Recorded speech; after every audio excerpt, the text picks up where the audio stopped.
Today marks the date the Mississippi River hit its record crest in 1993. 25 years ago, the Mississippi River reached 22.5 feet and brought devastation to much of the riverfront in the Quad Cities. This flood was the worst that Mother Nature has ever offered the Mississippi Valley. Incredible amounts of rain fell over a period of several months, with some areas seeing more than 20 to 30 inches. Local 4 meteorologist Ash Simpson takes a look at what it was like back then and shows us just how far we've come in preparing for future events.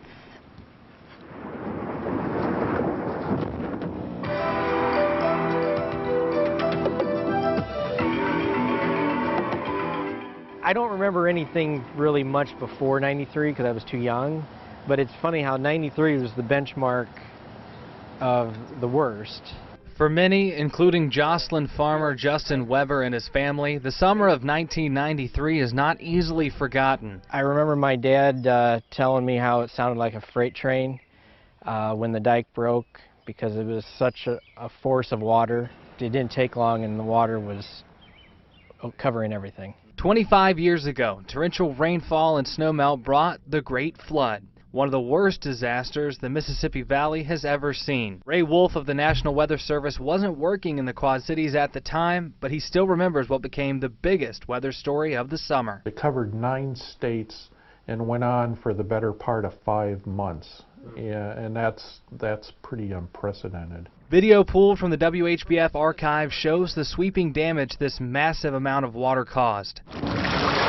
93 still holds the record for the highest level the Mississippi River has ever reached in the Quad Cities. But for the Webers, it was the Rock River next to their farm that they were battling. The water level was as deep as the top of the corn right now. Floodwaters completely covered the farm and surrounded the homestead, which sits higher off the ground. This iconic photo was on the front page of Farm Week, and President Bill Clinton even signed a copy on his visit to those hit hard by the flood. You go through that and it makes you appreciate the good years. Where I'm standing back in 1993 would have been underwater, as was much of John O'Donnell Stadium at the time, but now Modern Woodmen Park is one of the many facilities utilizing modern technology like flood walls to protect against future events. It was a great learning experience for all involved. 2 decades later, structures like the flood wall at Modern Woodmen have now become a normal way of life for River Bandits fans. But for Weber and his family, they still take it year by year and day by day. Everything we've done since then has been to improve it.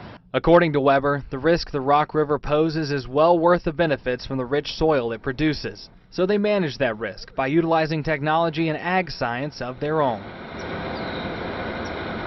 Pumps push back water into the Rock River at high rates, but mostly they rely on good old-fashioned landscape engineering. Improve the farm, improve the drainage, improve all these things so that those types of things don't happen again.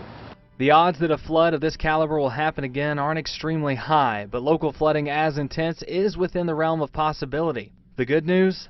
Better forecasting abilities, technological advancements, and greater awareness of the power of the mighty Mississippi has us more prepared. I think we're much more well-placed today to deal with a potential 93 or worse than we were back in that day. To give us a better chance to continue to have a good crop and prevent any flooding.